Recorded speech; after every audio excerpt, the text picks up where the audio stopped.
Okay, discuss about learning. Should have the basic Mikdash in its place, and therefore Shleimus for Yifiel Nassim Ben Sarah, and also for all those people that are either in Yeshua and Refuah. Upside. Okay, we're gonna start. Ayin Daled Amid Beis. Let's see, it's about 13 lines from the bottom. Bei Rabbi Shmuel Tana. It's easier to find it. It's 3 lines down from the white lines. The Bei Rabbi Shmuel Tana was taught in the Yeshiva of Rabbi Shmuel. We're discussing what is the affliction you should afflict your soul. What is the affliction that you should do on Yom Kippur? How do you afflict your soul? So we said before that it was an affliction that causes a loss of life. That could cause a loss of life. That would mean fasting. The Bei Rabbi Shmuel Tana. They taught in the Yeshiva Rabbi Shmuel, Nemer kan ina v'nemer la'alon. It says over here affliction. It says over there affliction. Over there it's referring to the man, where it says Vayancha, Vayarivecha. I afflicted you. Vayancha, and you were afflicted, and you were hungry. Vayachilcha saman. We fed you the man. I think it says that they were hungry together with the man, but it wasn't satisfying for them. They considered it an affliction. And just like over there, they were hungry. So to the ine over here refers to hunger. If you're looking for another biblical source of the word inoi, so Lavan tells Yaakov, lest you afflict my daughters, or Yaakov's wives, as the father-in-law saying, which means that he won't have relations with them. So maybe the affliction of Yom Kippur is that it's forbidden to have marital relations. It says, "Done in inei derabim, inei deramim, done in inei derabim, inei deyachad." Well, we're looking at the community over here was afflicted with with hunger, the association with the man. That's the whole community. And here, the Jewish community has to fast. Here you say one person had an incident where his father-in-law told him. That's not a way of comparison. It says, if that's what you're concerned about, that it's not a community, so what about in Egypt? You say in the Haggadah, Vayar Sanyeno, and Hashem saw our affliction, and it says that they were separated from their wives due to the forced labor. They weren't able to have relations with their wives. So here's the question. You said that the issue was that it was a community, that we're looking to compare community to community. Well, there in Egypt, it was a community issue. Over there, it was the Mitzrayim that caused the precious Darfaritz, the separation from husband and wife. But over here, it's Hashem that's commanding. So Hashem gave us the man. Hashem commands us to fast on Yom Kippur. That's the comparison. As opposed to over there, that was something that the Mitzrayim did. Who fed you man in the desert to afflict you. Rabami v'Rabasi. They're going to discuss what's the affliction of the man. It's Machlekes Rabami and Ramasi. These are students of Rabbi Yochanan, Rabbi Bo. They argue often, and often we don't know who said what. Probably because the letters are so similar, Rabami and Rabasi. Just the mem and the sama in the center. One says that the affliction of the man is that you didn't know what food you would have tomorrow. You had to wait for tomorrow morning. So it could be you went to bed thinking like, hey, what am I going to eat? I have nothing for tomorrow. You have to, you worry more when you don't have the bank account with the credit card. So you can't compare the expressions. You can't compare someone that has bread in his basket to someone that doesn't have bread in the basket. The other one says, it didn't look like the food that you were eating. So you were eating, but it didn't. You weren't able to see it, so it didn't taste as good. So that was the affliction. Yeah. So we're going to learn later. It could taste whatever they want, like whatever they wanted, but the texture and the visual of what you want to eat is very important. Remember when they switched the color of ketchup and it didn't sell? Yeah. So, so apparently, foods need to have a contrast in them. You like to have like a soft and a crunch, and it has to have both. Or else, if it's just all soft, like mashed potatoes, there's a limit to that. In the mashed potatoes, you have to put some sort of like nut or something. And in the cookies, it has to have nothing like a smushed Cheerios. If it doesn't have the crunch, it just doesn't work. Yeah. Yeah. Coming up. Rabbi Yosef. Rabbi Yosef says, remember, Naftali, Rabbi Yosef was blind.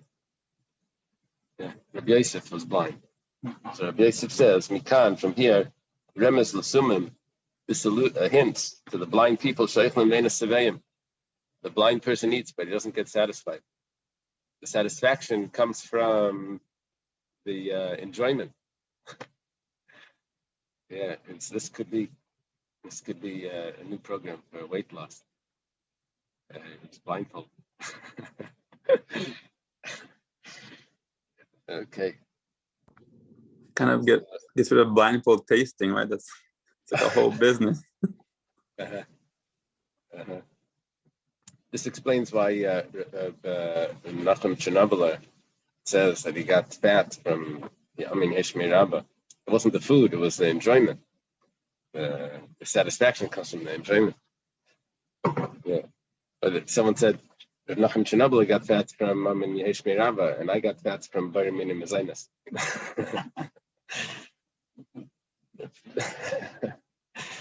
Okay, Amar Abaya.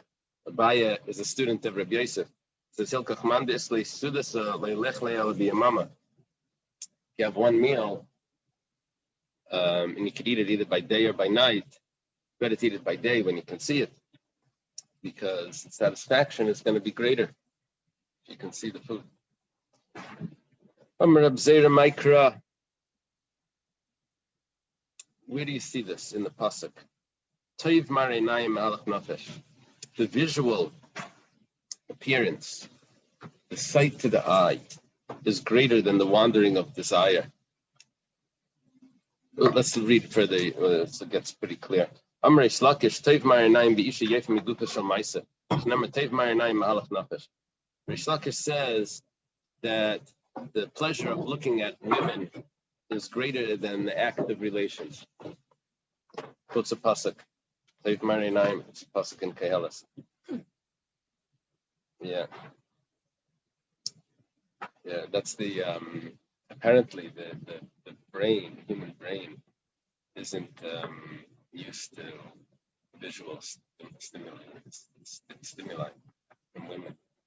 At least over history, there was never any, unless a person was married, you would never see a woman that was immodest and undressed until recent. Which affects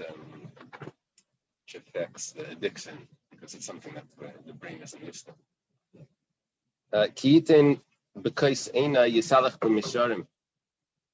This is talking about altera yain tiyasadam. Don't look at wine that is red. When a person looks at his cup, yisalach b'misharim, he goes in a straight path. Now, there's a little bit of a problem here, because it seems to be saying something negative about wine, and then it says that he walks straight after he drinks wine. We're on the bottom of Ayin Dalet, the last line. Ayin Dalet Amud Beis. Rabami Barabasi. So there's two opinions on how this works. Arayas Kulm Alav Kamisha. Anyone that puts his eyes onto his cup of wine, means he likes to get drunk. So all of the illicit relations, all the arayas, look to him like they're permissible. Someone that's always drunk, nothing is illegal, nothing is wrong. And the other one says that anyone that's always drunk, then is everything that everyone else owns, it looks to him like permissible. It's either money or forbidden relations. But there's another pasuk that says explicitly, "Don't look at wine when it's red." Right. That's the same pasuk. Don't look at wine when it's red. And then it concludes when a person puts his eyes in his cup, he goes in a straight path. So what does it mean, a straight path? The straight path means that everything looks straight. Everything that's not acceptable becomes acceptable to someone that's drunk.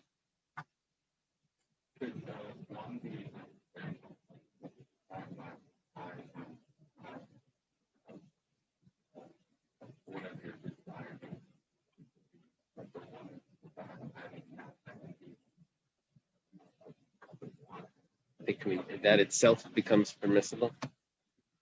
Yeah, I think it has to do with the alcoholic effect on the brain. Yeah, that's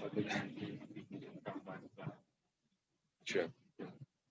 True. There's other verses that discuss that, right?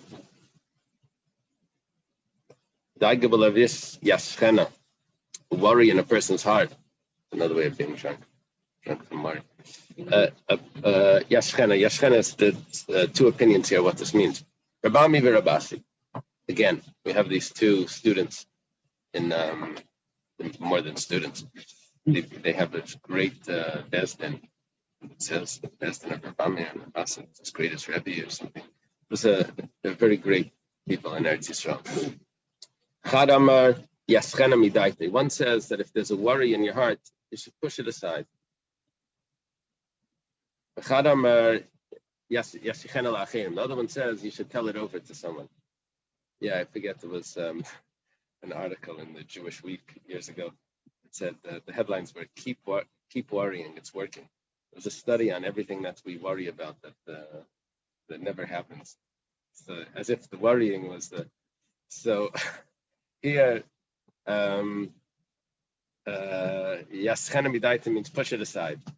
That's the opposite of that. Trachgut v'tzayngut, right? And the other opinion is no, you should tell it over. By saying it over, somehow that will lessen it. Okay, v'nacha shafar lachmei. The snake, his bread is dirt. In the dirt. Rabami v'Rabasi, again, Rabami and Rabasi. Chadam rafilu eichel kol madan yerelim teim bem tam bafar. Says it doesn't matter what he eats. He doesn't have the same taste. I think the snakes actually swallow everything whole. So they don't really taste. Everything is the same. It's all like dirt. Yes, I remember. I don't know if this is a medrash or a folk tale about someone that the snake was coming into his store, was eating the chicken eggs that he was selling. So he boiled all the eggs and he put them back on the shelf. The next morning he came in and there was bulges in a snake on the floor. It swallows them all whole. Usually it crunches them somewhere inside.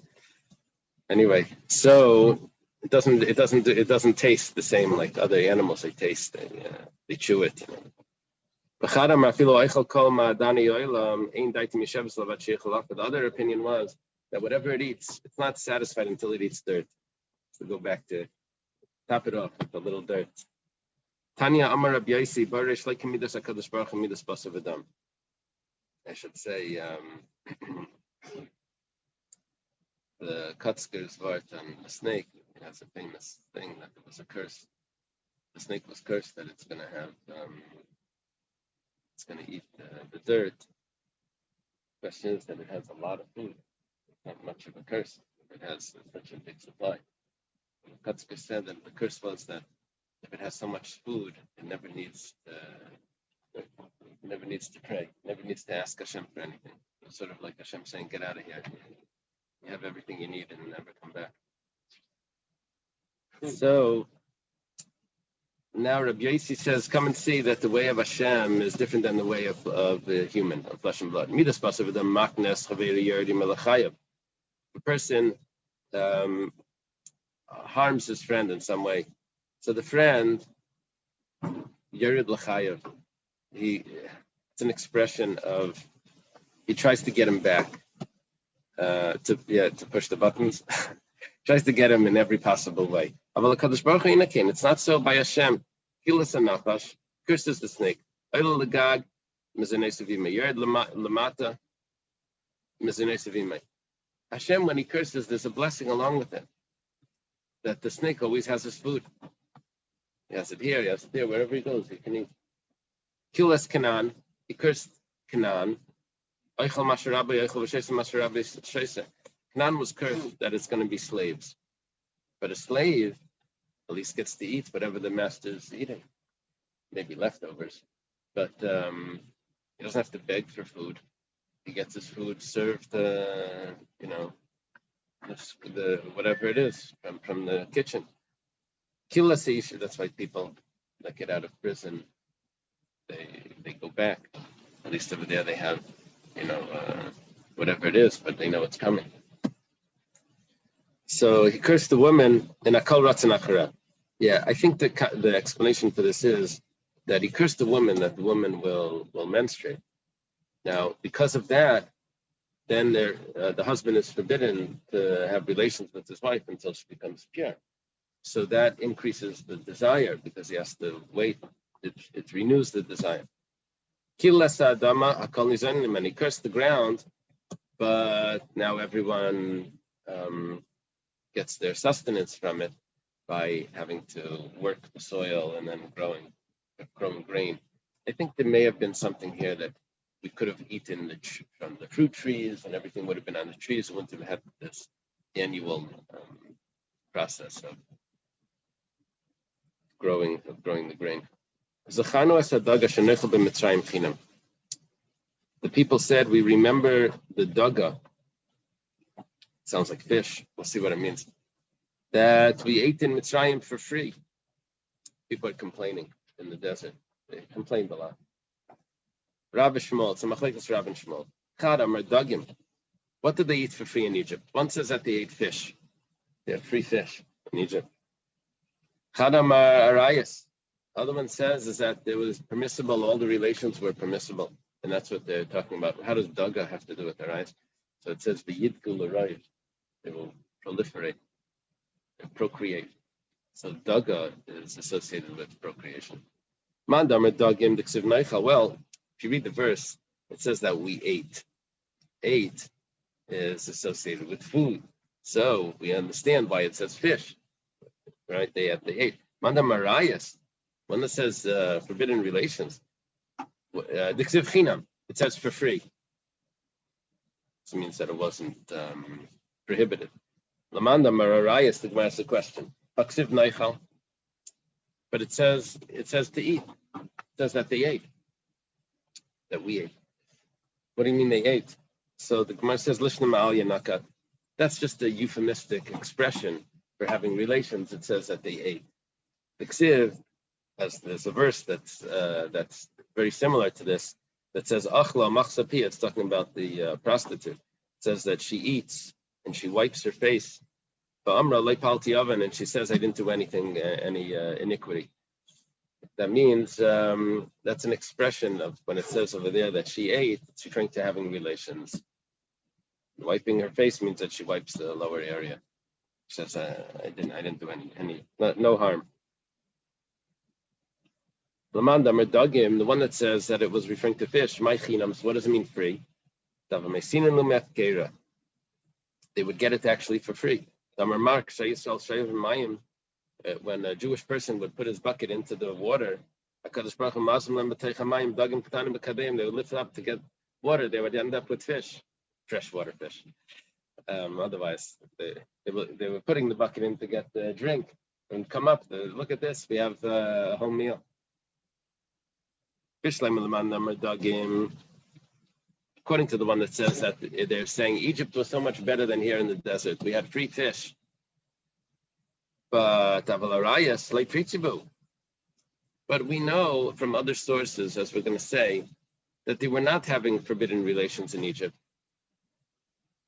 It says, the Kosev, that the Pasuk says in Shir Shirim, Gan no lachesikala, a locked garden, and my sister, the bride, etc.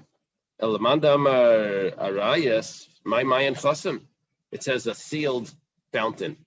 That meant that they were careful with relations, that everything was done appropriately. So the Gemara says, Mahanach da Asiri like Pritzibahu. You're right. What it means is that they did have the Sheva Mitzvahs B'nai Naya. Those they kept. But when the Torah was given, there were added on extra laws of Arayas. And that's what they were complaining about. What's an extra law? I think an aunt. To live with an aunt. That's the Torah law. Yeah. My father has a story. What wasn't it? Just Hilchos Nida? Oh, really? Maybe. That's an interesting point. There's a question of if Nida goes under the category of Arayas. When it says Gila Arayas, the three cardinal sins, is Nida one of them? Yeah, I mean, in one of the places in the Torah, it lists Nida in the category of Arayas. I forget where. One of them has the Isha Leisikra or whatever Leisikra. Okay. My father has a story with correct me, with a marriage to an uncle.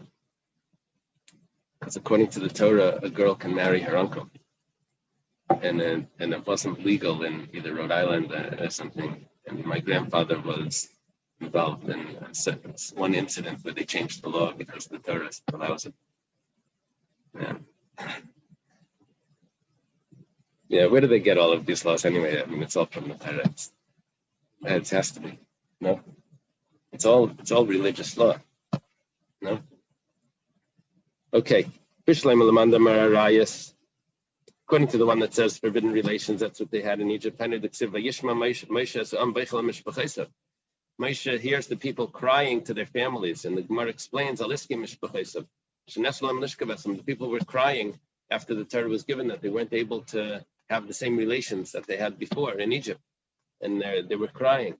Everything became forbidden. What does it mean they're crying for their families that they used to be able to have relations with? And now they can't? If all they're complaining about is that they used to get free fish. What does that have to do with families? It says, Hava Havai. It's not saying that they weren't able to have those relations. It's just saying that what they're complaining about now is fish. But it's true. At the time when the Torah was given and they were complaining about everything was becoming forbidden for them, they complained about that also. They cried about that also. So they had both. Okay. We're in the middle of Ayin Hay. Ayin Hay and Madala. One of the places where they complained about the man, that says they wanted cucumbers or squash maybe and melons. Rabami and Rabasi. Chad amar tam kol aminim tamu b'man. You were able to taste everything in the man. Tam chamesh minam alal lei tamu bay. The other things that were there, with the onions and leaf, there's a few vegetables that were not good for a pregnant woman, for a nursing mother to eat. Apparently it wasn't, it affected the milk. So the man wouldn't have anything harmful in it, so it didn't have the taste of those 5 vegetables.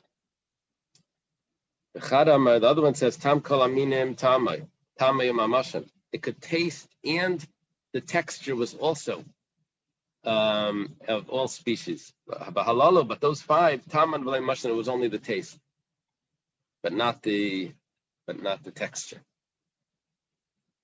Yeah. So apparently the bad aspect of those things, what it affect on the milk is not the flavor of it, it's the texture of it.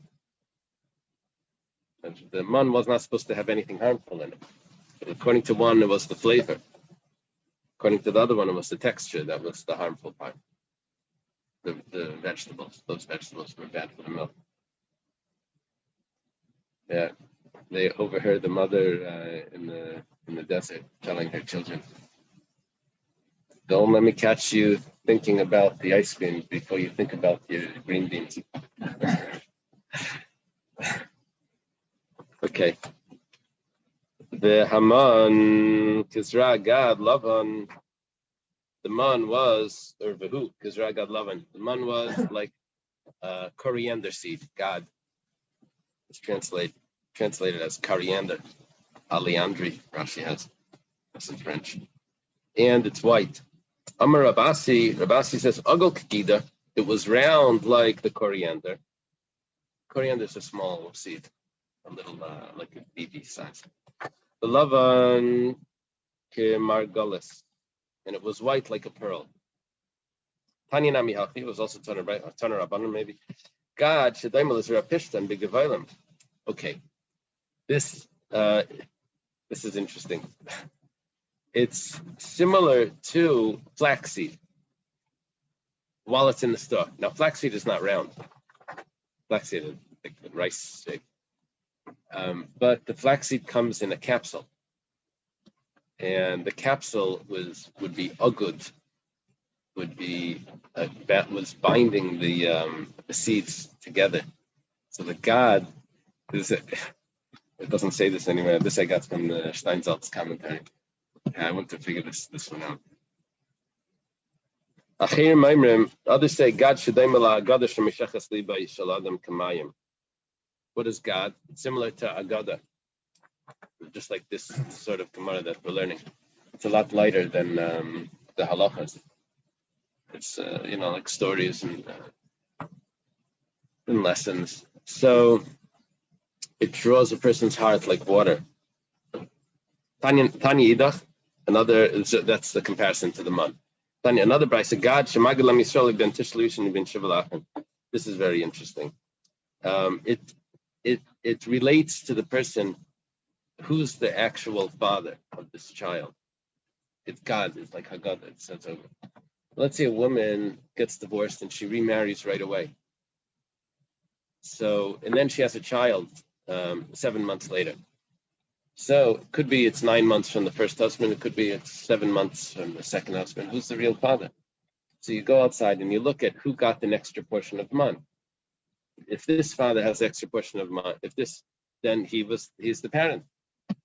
You check parenthood by where the man fell. Lavan, what is Lavan? Shemal ben Avin Yisem Yisrael. It whitens the sins. It cleanses the sins. Why? Because if a person always has to worry about if he's going to get his food, he behaves better. So, yeah. Like 4 different analogies for God. One of the God is the world to protect it. But so man protected us, but it was on the one world, weird analogy.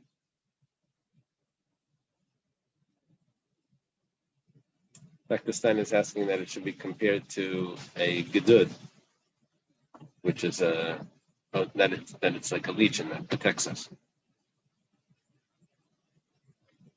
You'll have to add that in.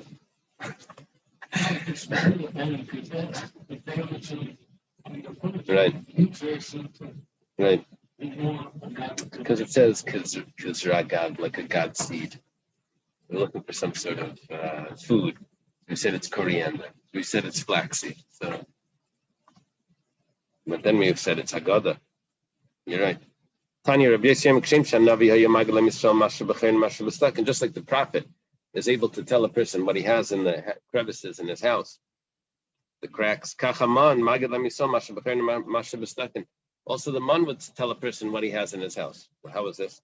Two people would come to judgment in front of Moshe.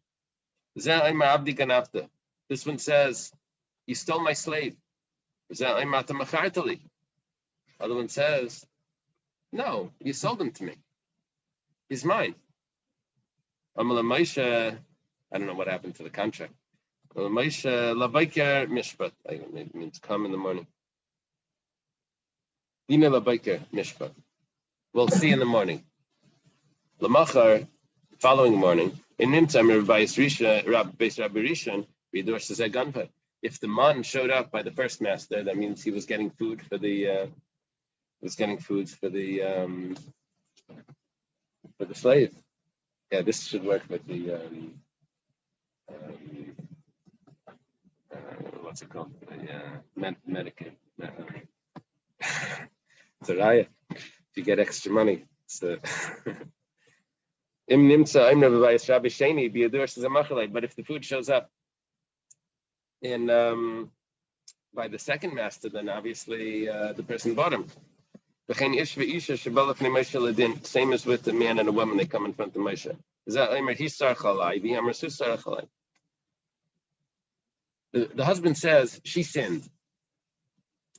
That probably means she had a relation with someone. And she's saying, who's Sarach Alai? I don't know what that means. I guess it means he's the one that's trying to get rid of me. That's it. Yeah, but that wouldn't be a biblical problem. If you were married.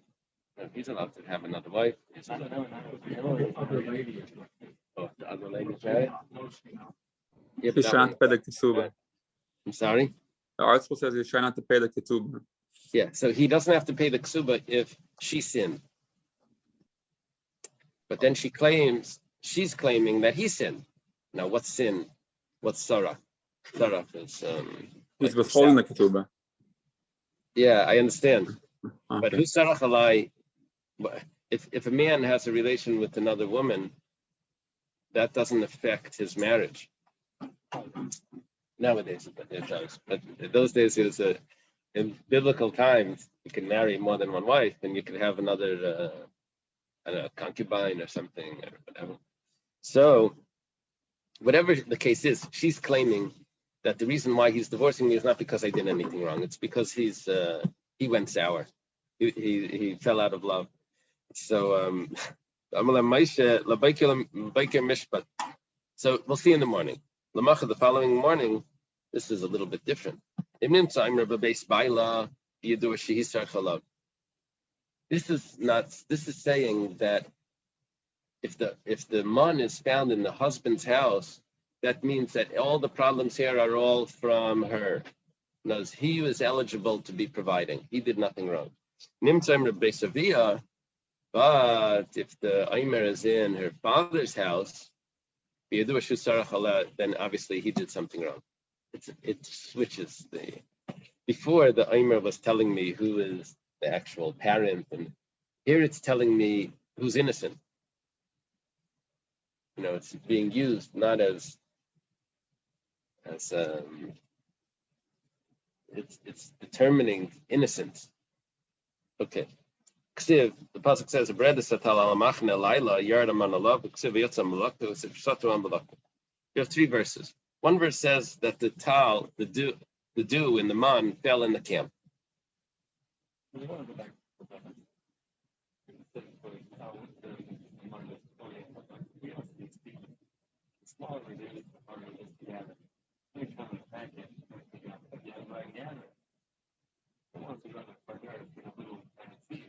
Right. Yeah. Uh-huh. Yeah. But Nassim is asking, why is coriander something positive? To go outside and pick up coriander seeds would seem like a hassle. It would be easier if it would be picking up pomegranates. Gumballs.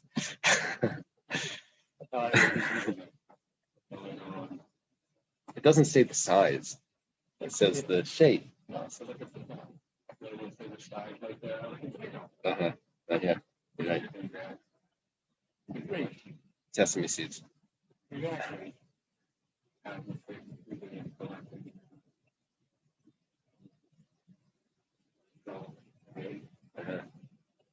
But they get stuck. Oh.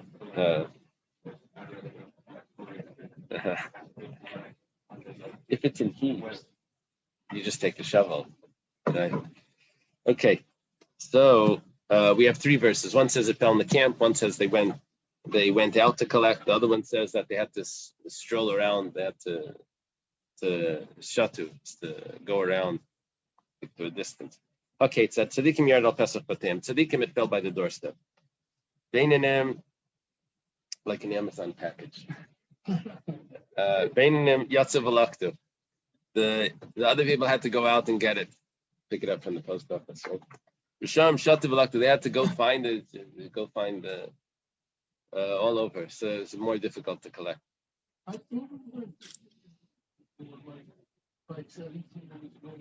Yeah, that's what we're going to see soon. Also. Yeah. How would the judgment work if they would fall so far? For the Rashayim, how would the judgment work? That's so interesting. This question is, before we were saying that there was a judgment here. I think what would happen is when they would collect, Daniel is asking if it went so far for a wicked person. So how do you know if he got the second portion because he has no child, or he was, or his wife, or if it fell by the doorstep? So then I got it. Oh, I got 2 packages today. I must be right. But if he has to go out and find it, so how do you know how many packages he got? Maybe he didn't find the second one. Yeah, that's a good question. That's going to say soon. Okay, ksiv lechem ksiv ugais ksiv tachanu. It says bread, it says cakes, and it says they ground. Okay, tzad, how is this? Tzadikim lechem. Tzadikim got it already made bread. Beinanim ugais. The average person got cakes. Risham tachnu berichayim. The wicked had to grind it. It says, or to grind in a grinder. Rabbi Yehuda Amarav, Rab Chama Bar Chanina, going back early generations here. Came down with them tachshiti nashim, which is like perfumes or things that are ground in a grinder, spices. They cook it in a pot. That they also got spices, came together with the man. So together with the man came perfumes and it came spices. And when the Mishkan was being built, so the people gave donations. They came every morning to give the donations. What are they giving in the morning? They were giving what came each morning. It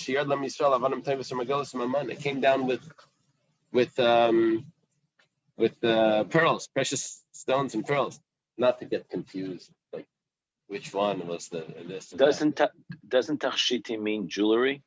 Yeah. Tachshiti nashin. Yeah, I switched it to perfumes because I didn't think that they ground jewelry. So for my convenience.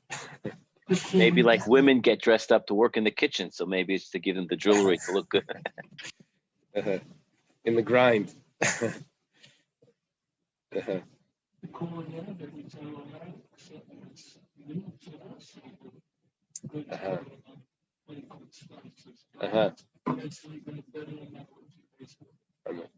Like the sign is saying that the coriander also is aromatic.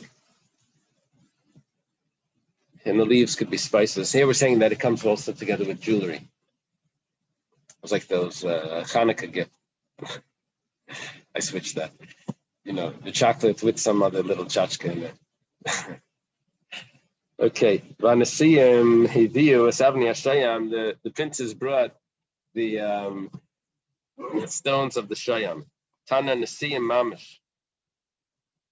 Nesiyim is being translated here as clouds. The clouds brought the stones. There were clouds, wind, but no rain. Nesiyim means clouds. It means like it carries the. And the taste of it was like an oil cake. What's that? It's a Moroccan sort of cake. Baklava. Yeah. Amar Rabba Avo Ma Shad, just like this breast. Tina Katayim, but Kamataimim. Haman calls man she saw like my so much Kamataimim. Oh, thank you. Beautiful. Thank you. Yitzi brought me for my birthday. Can I show everyone? Wow. Very fine wine. My favorite. And a mimer. Oh, very nice. He's trying to make me into a chassid. Keep working, keep. Okay. Thank you. So, just like the breast milk will taste like whatever the mother eats. So the baby will taste in it all different flavors. So too, Haman, also the man will you'll taste in it whatever you want. Okay.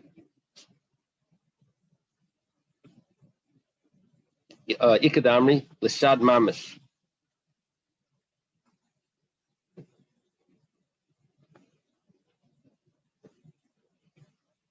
The shade sounds like a demon.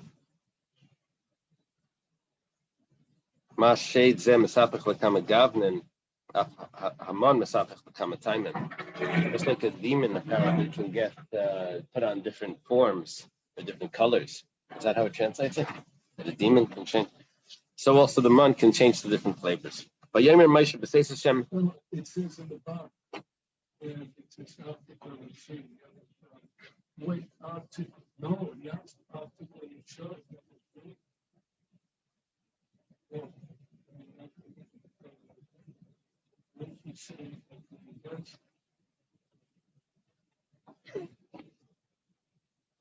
We already discussed that the breast milk can have different flavors. So this one must be that a demon. Okay. Vayemer Moshe b'seis Hashem lachem be'erev basar lechel v'lechem b'bekel esfaya. Moshe says that Hashem, the people complained that they wanted meat also. So they said, okay, the meat will come, you'll get the slav in the evening, and the bread will be in the morning. The man will be in the morning. The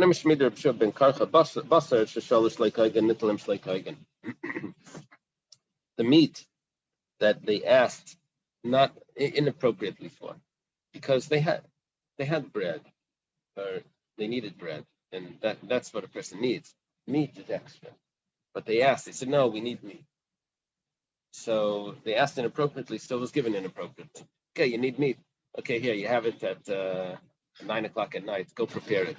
When's it going to be ready? You can't start preparing meat then. So you give it to them in the wrong time. It's like very inconvenient. A late dinner. Lechem sheshalu kahigen nitnelem kahigen. But bread that they asked appropriate for, so it was given an appropriate time, which is in the morning. They have the bread. Mikan, but this teaches us. I don't know the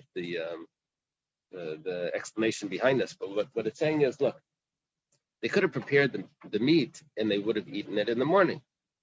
But it's telling us that you're not supposed to eat meat in the morning. Yeah, there goes those South African breakfasts, whatever they have. They have steak and eggs. You're not supposed to have meat in the morning. Yeah. What about the bris? There's the bris. It's supposed to have meat. Ramar Abaya says, Haiman Disley Sudasa Lelechle ala Yamama. What are you saying? Abaya says that if you have a meal, you should eat it by day, not at night. Now you're telling me you have to have meat at night? So it says, no. Any mama come in. He didn't mean at night. He meant that there should be a candle there. You should be able to see it. You should be able to see it in the light. The light makes it taste better.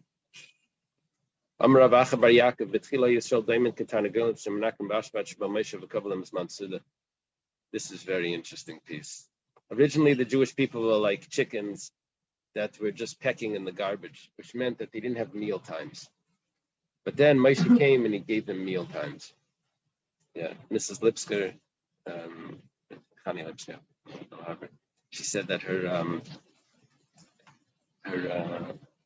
parents sent a message to them after the war that they should give the children table manners, train the children on table manners. After the war, that wasn't one of the things that they were focused on. They were focused on survival, but the Rebbe sent them a message in the DP camps, I think, that the children should learn to how to eat properly at a table manners. So here it's the people were slaves. They're coming out of Egypt. The Moshe is teaching them that you need to have meal times. Isn't that something? Habasar Eidena ben Shinayim. The meat is still between their teeth. But it says that they ate it for a month. So it says that the people died from eating the slug, which was the quail. Right? But it says that they had it for a month. It says that they died while it was still between the teeth. Okay, so how is this? So Bein and Nimlalte, the doesn't say the righteous, because the righteous people didn't ask for meat. But the average person that asked for meat, so he died, Lalter, so they died right away. They didn't have to suffer. But the wicked, they were suffering for a whole month. By Yishtachu, it says that the slug was spread out. They spread out the slug. There was piles of slug. It's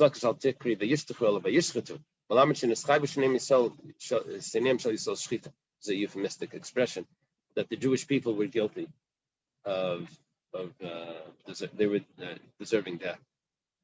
Shatayach,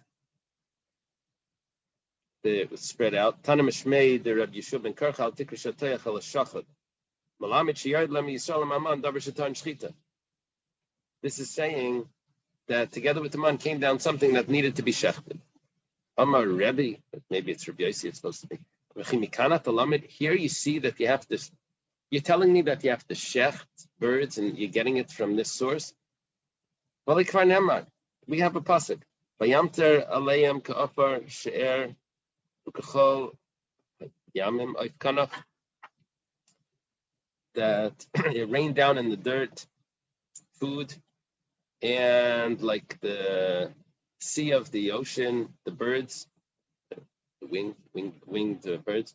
Betanya Rebbe Yomer v'zavachna kasher tzivisicha melamed shenstav Moshe alaveshav al kanal revachad beipal rev shnayim bebehema. Moshe already told us that you have to shecht birds. You're telling us that you have to shecht birds. So what does it mean that they were spread out? That Rishub ben Levi, it was the Rishub ben Karcha that says that spread out is coming to teach us that birds need to be shechted. Melamed sheyard le mashtichem mashtichem. How is this translated by you? It came down, I guess it means piles. But there were piles. It's mashtechim, like spread out, like a mishtach. It's like spread out. Spread. Yeah, mashtechim. Yeah, there's a French word in Rashi, but I don't know what it means. Here it says layers. No, Oh, in layers. Litridish. It's in French. Okay. Let's leave it right here. Shakayach, we'll learn on Sunday. 6 o'clock. Thank you. Good Shabbos. Okay, thank you. Good Shabbos to everyone. Good Shabbos. Thank you. Shabbos. Shabbos. Thanks, very much.